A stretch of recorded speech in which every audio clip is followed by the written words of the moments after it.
Hi guys, welcome to my second Asus Transformer Prime tablet video. In the first video we had an unboxing session just showing you the contents of what came with the product as a whole. This second one is now looking at the design and the aesthetics of the product itself. We'll be looking at the tablet first and then the keyboard dock accessory second, although for some of us it's not an accessory, it's an essential integral part of a device because you can only buy the two together as one product. So let's start with the tablet first. And so this is your Asus Transformer Prime tablet. The colour we have here is grey, although some people describe it as an amethyst purple dull shine grey. As you can see though, the biggest aspect of this is the metallic aluminium spin finish it has on the back, which looks absolutely beautiful, and it doesn't actually affect the feel or the contours when you're holding it in your hands. You kind of think that it even might be very shiny and slippy, or because it has this spun effect, maybe little ripples and grooves in it, but it isn't. It's very easy to hold in the hands and doesn't tend to slip, and it is very nice. The front end, of course, is more of a widescreen tablet than as opposed to a HP touchpad or an iPad, which is more of a 4.3 aspect ratio. Looks absolutely fine for browsing in landscape mode. I would say in portrait mode it does make things a bit tricky to look at in terms of web browsing, because the text does get very small when you put it in portrait mode. Let's have a look at the sides of the device then. If we start with this side here, we have the headphone jack that's right there. On to the next side, I believe that's a very small microphone connection there. The power button is located there, and we'll get back onto that in just a few minutes. Moving on to the next side, you have the volume rocker here, up and down. This little one here is your micro HDMI cable port. Here is some expansion space for memory cards. It's a micro SD one.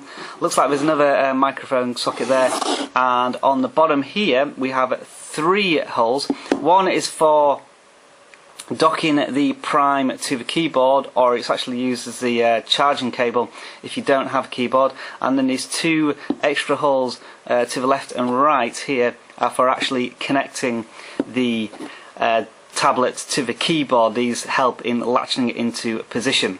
In terms of its weight, it's 586 grams, which I'm reliably told is a shade under the iPad 2. I had an iPad 1 before this, and I can say that the weight is probably about the same. However, because of the dock, I have the tablet usually plugged into the dock, so the whole ethos of the way you use a Transformer Prime differs slightly from a normal tablet. But I'm guessing that if I was to hold this just in my hands, it would be absolutely fine. In terms of its slimness, it's 8.3mm thick, or thin. One of the big selling points of the Transformer Prime that it is currently the thinnest tablet out there. I don't have a iPad to compare it against, but I do have a HP touchpad, which, although not a competitor, is another tablet, so we can sort of compare how this tablet is in terms of another tablet on the market. So I've moved into shaky cam mode to show you the comparison between the Transformer tablet and another tablet. This is the HP touchpad, which in terms of its shape and size is similar to an iPad.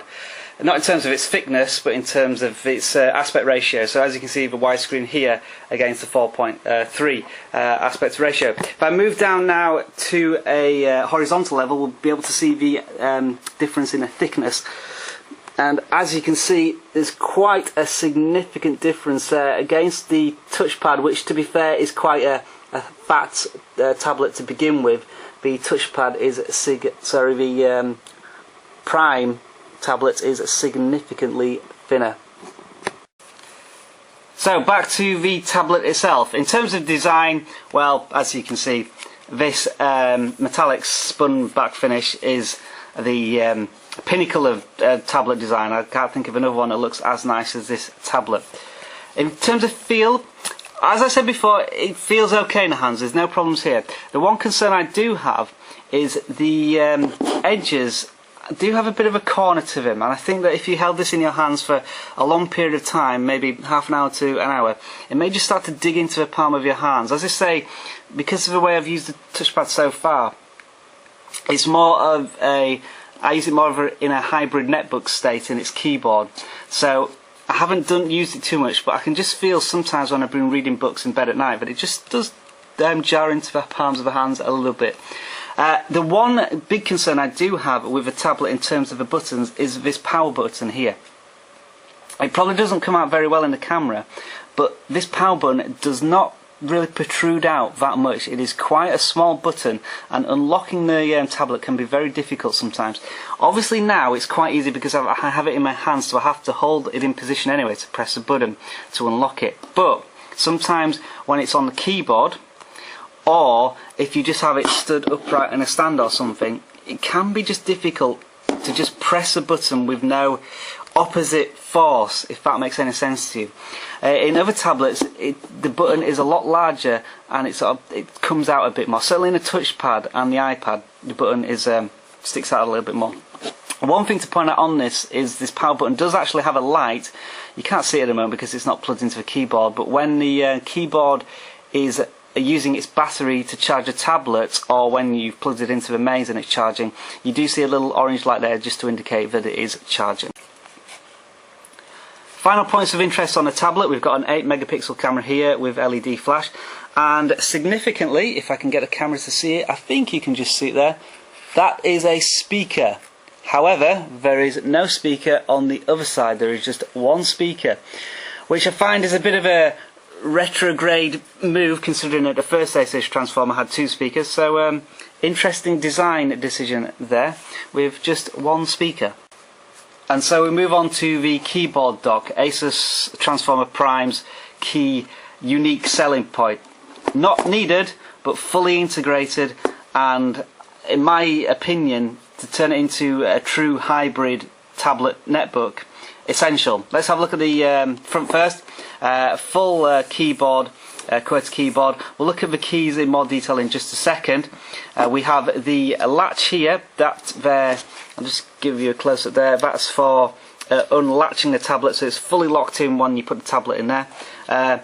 Just to connect the bits from the tablet, these are your 2 latches here, which click into the latches on the tablet, and that's for the connector itself to bring the power and to make the tablet and the keyboard communicate to each other. On the back, nothing too special here, but you do have rubber buttons on each of the keyboard points, so it doesn't rub against the desk or whatever you're using. Onto the ports, we have one USB port here, and I say one, I find that very significant. And then we have another expansion slot here. This is for a normal SD card, and as you can see, if I just run the camera along here horizontally, the keyboard does slim down like a MacBook Air. It starts, I'm not going to say fat, but this is its fattest point, and then it runs down to a very thin side. If we just move on to the other side of the dock, nothing here other than a proprietary cable for charging the dock. Okay, onto the keyboard itself. It's a full QWERTY keyboard. Key features of this keyboard are a full enter button and backspace button here, cursor button here, which is very useful.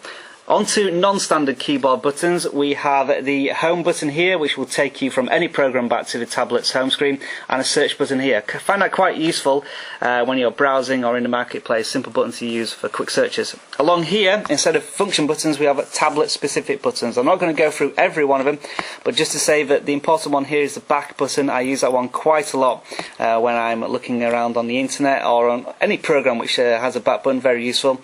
And then the rest, you can see, are just little features and to send you to different parts of the tablet, settings, play, pause, track keys, and this one here is an internet button, that's useful as well.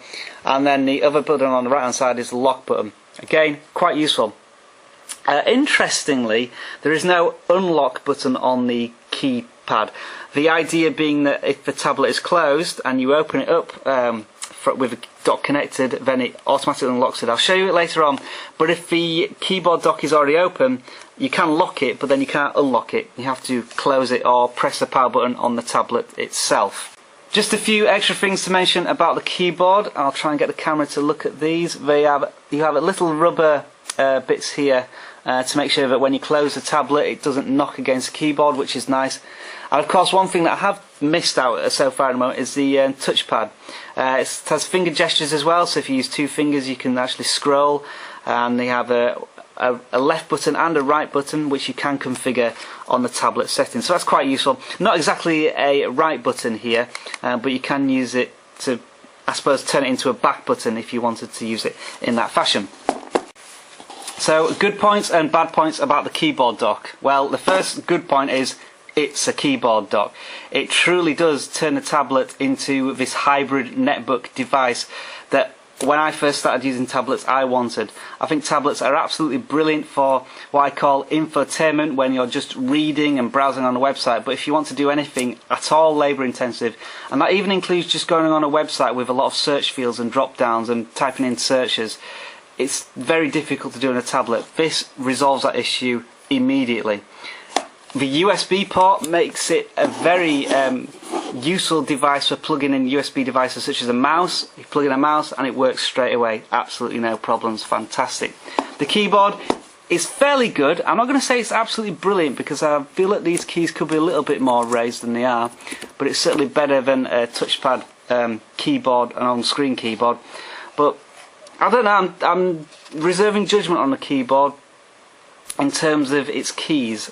They are good, but I don't think they're brilliant. And I have just noticed, maybe if I can just do, you might not be able to hear this, but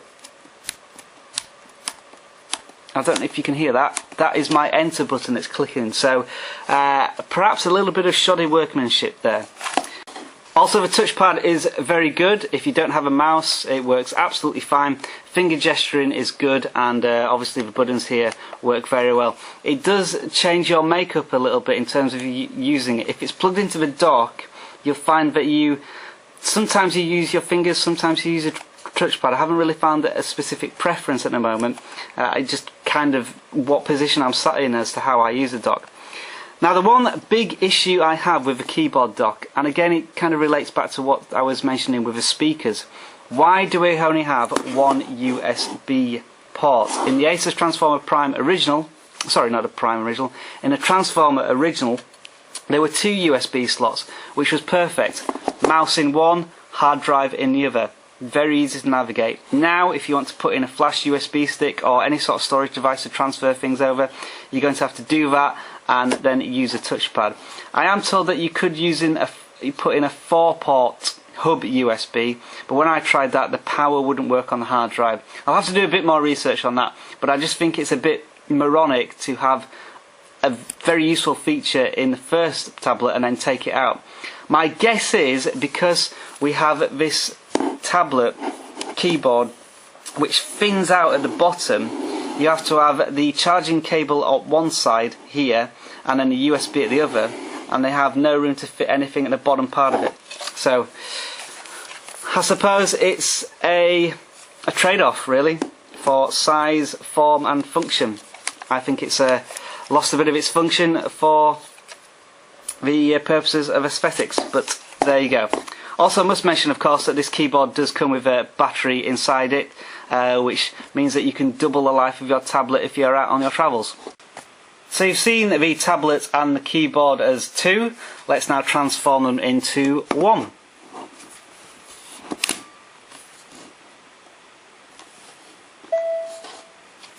So after clicking it in, it takes about 2 or 3 seconds to register and then automatically unlocks the tablet into what you see now.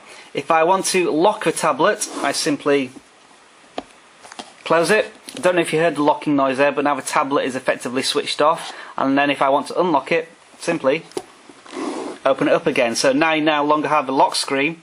Unless you set one up, it's automatically going to unlock itself. Very simple, and that is the unique selling point of a Transformer Prime. This latch here is how you will undock it again, so if I just hold that and pull it out, very quickly comes out, turns itself back into a tablet. I mean, of course it is a tablet whatever way you look at it, but turning it into a dock does change its form and function. You want to start using it as a laptop, which is no bad thing if that's what you want to do for that particular moment. Okay, a couple of things to note about the Transformer Prime when it is docked into its laptop state. It's noticeably more heavy heavy, of course. It probably weighs about 1.1, 1.2 kilograms. The keyboard and the tablet by themselves probably weigh about the same, so it does make it fairly weighty. It is quite weighty in my hands now. Obviously you're not going to carry it as a tablet anymore, but it is a weighty thing. They do suggest obviously that you never hold it by its tablet when you're carrying it. You do always have to hold it by the keyboard because it is quite heavy. Another, I would say, potential minor design flaw is the base here, the actual connecting dock part. It's made of a solid metal. Obviously it means it's very sturdy, but another thing is it makes it very top heavy, so it's very easy to topple over.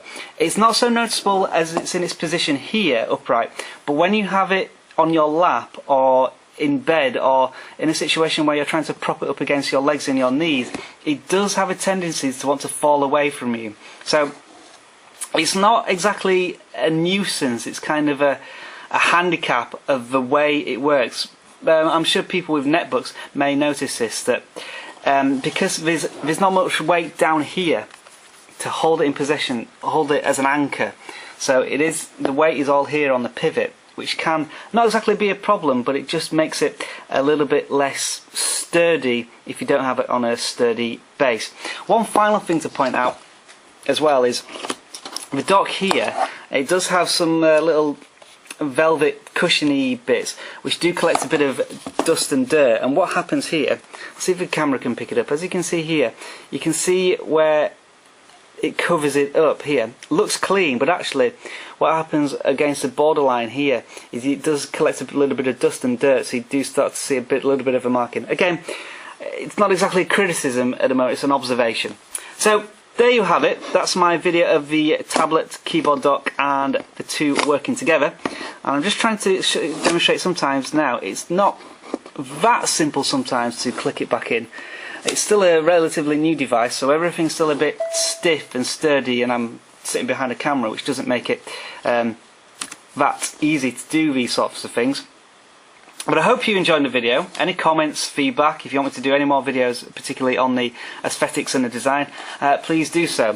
Thanks for watching, and I'll see you again in another video very soon.